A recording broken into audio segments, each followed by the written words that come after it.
vedare tinokuchingamidzai zvekare kune chimwe chirongwa pano paZim Facebook Secrets and Confessions. Sezvandakavimbisa paya kuti tichange tichizombouya nema-true crime stories, nekuti pane vamwe pane umwe haidi uyo akauya nenyaya yake. Saka ndakati ndateerera voice note rakatumidzirwa nahaidi, ndikabva ndaona kuti yainge isiri confession asi inyaya yakatoitikawo munharaunda umo maakakurira. At that time ainge atokurawo, ainge atova nemhuri yake. Panguva yacho iyoyo akati ndainge ndichangobva mukuita mwana wangu wekutanga zvinhu izvi pazvakaitika. Saka iye anoti chiitiko ichi chakaitika munharaunda imomo chiitiko chekuti nayewo chakatomupa a very traumatic experience, ende makore ose awa zvinhu zvekuti kana akangofunga nezvazvo anotonzwa achitongotya chaiko kuti zvinhu zvakadai zvakaitika. It is very terrifying. Saka message yandakatumidzirwa naHaiti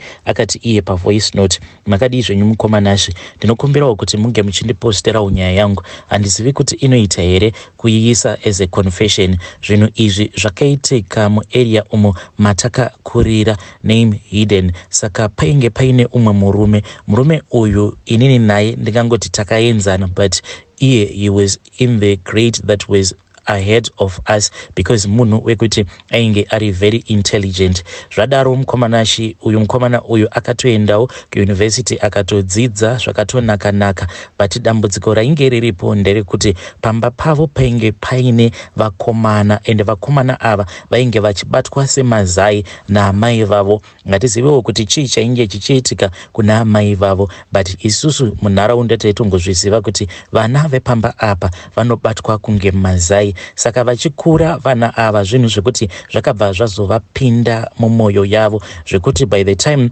yekuti mazera edu ainge ava kubvawo pamba, vamwe vachinotsvakawo kwekugara, ivo vana ava vakangoramba vakagara nemubereki wavo. Pakazosvika nguva yekuti isuwo tainge tava kungofamba tichitsvakawo zvimabasa zvekuti tinge tichikwanisa kuzvichengeta, but vana ava vakangoramba vakangogara pamba. Zvakazoitika mukoma ndezvekuti muarea medu imomo mainge muine umwe musikana uyo ainge akanaka.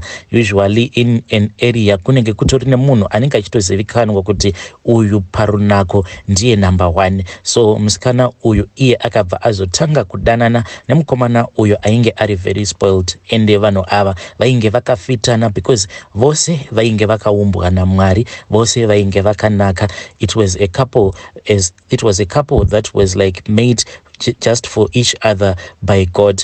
Vakati vatanga kudanana kudaro, vanhu vemunharaunda vakatombopa ma-advices kumusikana uyu kuti mukomana wako uyu wawa kudanana naye, kana kuri kunzi relationship yenyu iyi relationship yekuti muri kuda kuti munge muchizopinda muwanano mune ramangwana, taona watambudzika because amai vainge vakaspoila vana vavo vasingadi kuti vana vange vachienda kumabasa. Zvadaro panenge papfuta moto kana wagara wapfuta unonetsa kuti unge uchizodzimwa. Vana ava vakazongoramba vongodzikisa midzi yerudo kudzamara vazotanga kugara vose. Saka zvino vakati vava kugara vose, musikana nayewo ainge ari munhu ainge ari very intelligent, ndokubva azotanga kushanda. Akatanga kushanda kune imwe kambani. Akati ava kushanda kukambani iya nerunako rwake, tose tainge tava kutongoona kuti iyi ingozi yainge yava kutoda kutomuka iyi, because murume ainge asingashandi. Murume ainge ava kutoita sekunge iye ndiye ainge ari mukadzi ndiye ainge ava kuita sekunge iye ndiye ainge ari murume, ndiye ainge ava kuprovida zvinonzi izvo. Iye musikana akati akomplaina kuna vamwene vake kuti tararai muone kuti iye murume uyu mwana wenyu haadi kushandawo semashandiro andinoita. Then amai vacho vakabva vazoti, ko iwe unogokomplaina sei, nekuti tarira uone kuti pano pamba pangu pawakagara hauna kana chituku zvacho chaunombondipa uchiti uri kubhadharawo rent, saka usakomplaina. Zvadaro vanhu ava vakazongoramba vongonetsana vachingonetsana. Saka kunetsana kwose kwavainge vachiita mumba mavo, mumarriage mavo, kwakabva kwazokonzeresa kuti musikana uyu sezvo ainge ari munhu ainge aine runako, akabva azotanga kuita izvi zvemujolo. Musikana wevanhu akati angodzidzira izvozvo zvekuita mujolo akabva aita reza waya chaiyo. Ainge ava nemaboyfriends akawandisisa zvekuti kana tega tainge tichiona kuti apa zvose zviri kuitwa nemusikana uyu zvinhu zvisina kana kunaka. Murume akabva azofind out kuti iye mukadzi wake ndo zvaainge ava kuita, ndokubva azomhangara nyaya iyi kuna amai. Zvinonzi izvo amai vakatombogara pasi nemuroora vakati, muroora tariraone kuti zvinhu izvi zvauri kuita zvinhu zvisina kana kunaka. But muroora zvinhu zvekuti zvainge zvatomupinda munyama, plus the fact yekuti iye murume ainge asingadi kushanda. Mari kana yemunhukadzi kana ikagara yatanga iyo kushanda, munhukadzi anenge asisina kana control. But musikana uyu haana kuziva kuti zvose izvi zvaainge achiita iye murume ainge achingozvichengeta mumwoyo make, achingozvichengeta akamirira zuva rake iro raainge achazoresponda. Uyu musikana uyu akazogumisidzira ava kutoita zvivindi zvekutoti mudhara wake uyo waainge ava kudanana naye, mudhara ainge aine mazimari, aitomuperekedza zvichinzi izvo mudhara uyu ainge ari manager wekukambani kwacho ikoko kwaainge achishanda. Saka aitoperekedzwa, maziso the whole community akamutarira achitoburuka motikari yemudhara wake iyeye uyo waainge achidanana naye.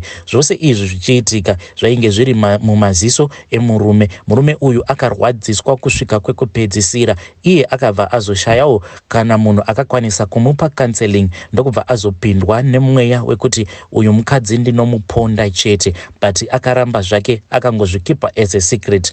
Iye mukadzi paakaona kuti murume was not doing anything about this issue, uye murume was not going out there to look for a job, mukadzi akabva azotoita worse. Zvichitaurwa izvo zvinonzi mukadzi uyu zvaainge ava kuita zvino ainge ava kuti kana akanzi nhasi uri kupinda morning shift, aibva abatanidza mahours achiitira kuti ambonoenda kunospenda time nezvikomba zvake. Kudzamara one day murume hanzi akatoswera zvake akabata banga rake, ende akabata banga rake kudaro hanzi ainge achirirodza vanhu vakatotarira achitoti nhasi uno ndine tsuro yangu iyo yandikuda kuti ndinge ndichizovhiya. Saka vanhu pavakanzwa iye achiti nhasi uno ndine tsuro yangu iyo yandikuda kuzonovhiya, vanhu havana kunzwisisa kuti uyu munhu ainge atopindwa nemweya wekuti ange achiponda mudzimai wake.